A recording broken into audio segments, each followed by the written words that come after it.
इज्जत तो लड़कर ही मिलती है। इतिहास गवाह है, चापलूसी से शॉर्ट टाइम फ़ायदा ज़रूर मिलता है। पैसे मिलते हैं पर इज्जत नहीं, सिर्फ लड़ाई से ही मिलती है। और ये बात आज फिर से दुनिया ने देखी। पिछले कुछ दिनों से ट्रम्प की चापलूसी कर रहे थे।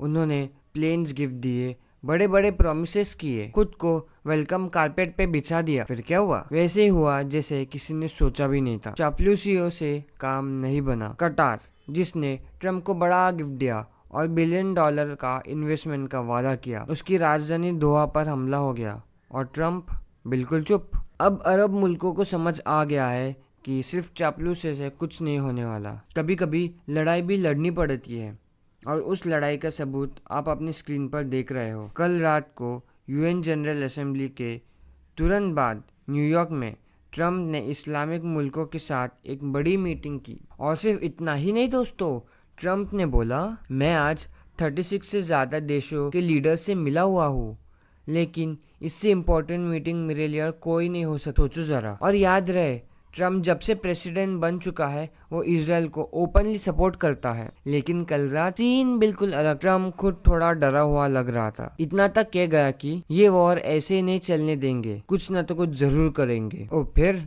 ट्रम्प इतनी इजीली मान गए? Simple answer is no. लड़ाई लड़ी गई। पिछले 2 हफ्तों में अरब देशों ने ऐसा प्रेशर और ऐसा माहौल क्रिएट कर दिया कि वो खुद अपना अरब नेटो बनाने का सोच रहे हैं। ऐसा गठबंधन जो अमेरिका को टक्कर दे, इजराइल को चैलेंज करे और मिलकर एक यूनाइटेड पावर बन सके। इसका सीधा मतलब है, अगर किसी अरब मुल्क पर अटैक हुआ तो ये उसे पूरे अरब ब्लॉक पर ही अटैक मानेंगे और सब लोग मिलकर जवाब देंगे। ये सोच ही इनफ थी जिससे डायनामिक्स बदल गए। और इसका इम्पैक्ट कैसे हुआ? अमेरिका का जो डोमिनेंस था अरब वर्ल्ड में, वो हमेशा के लिए मजबूत लगता था, वो अब थोड़ा हिलने लगा है। सच ये है कि अमेरिका ने रीजन में बहुत ज़्यादा मिलिट्री और स्ट्रेटेजिक इन्वेस्टमेंट किया हुआ है।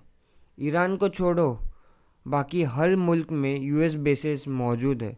छोटे से छोटा देश कतार, कुवैत, जिनकी पॉपुलेशन बस 25-30 लाख है, वहाँ पे भी बड़े बड़े पावरफुल मिलिट्री बेसिस है। इसीलिए यूएस के लिए एक यूनाइटेड अरब फ्रंट कभी एक्सेप्ट करना आसान नहीं होगा। इसी खतरे को देखकर ट्रम्प ने अपनी बाकी मीटिंग्स कैंसिल कर दी और पूरा फोकस इस मुद्दे पे लगा दिया। ट्रम्प ने सभी मुल्कों को एक टेबल पर बुलाया और उनको सेफ्टी का अश्योरेंस दिया। यहाँ से हमें एक इम्पॉर्टेंट लेसन भी मिलता है। इंडिया में कुछ लोग कह रहे हैं, चलो रशियन क्रूड ऑयल अभी से बंद कर लो।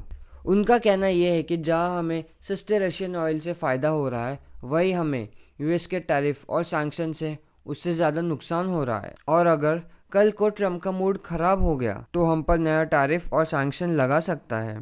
ऐसे लोगों को मैं एक पुरानी बात याद दिलाना चाहूँगा, बुली को 1-2 इंच दो तो वो मांगेंगे 1-2 माइल। मतलब अगर हम बुली को थोड़ा भी स्पेस देंगे तो ज़्यादा से ज़्यादा मांगने लगते हैं। आज वो सिर्फ एक छोटा सा रिक्वेस्ट मांगेंगे, कल वो तुम्हारी पूरी प्रॉपर्टी हड़पने के पीछे आ जाएंगे। लोग सोचते हैं बस थोड़ा कॉम्प्रोमाइज़ कर देते हैं, क्या फ़र्क पड़ेगा। शुरू में लगता है हाँ कोई बड़ी बात नहीं होगी, लेकिन एक बार तुम झुकने लगते हो, वो इंसान तुम्हारा फ़ायदा उठाने लगता है और तुम्हारी कमज़ोरी समझने लगता है। सेम लॉजिक रशियन क्रूड के डिसीजन पर भी लागू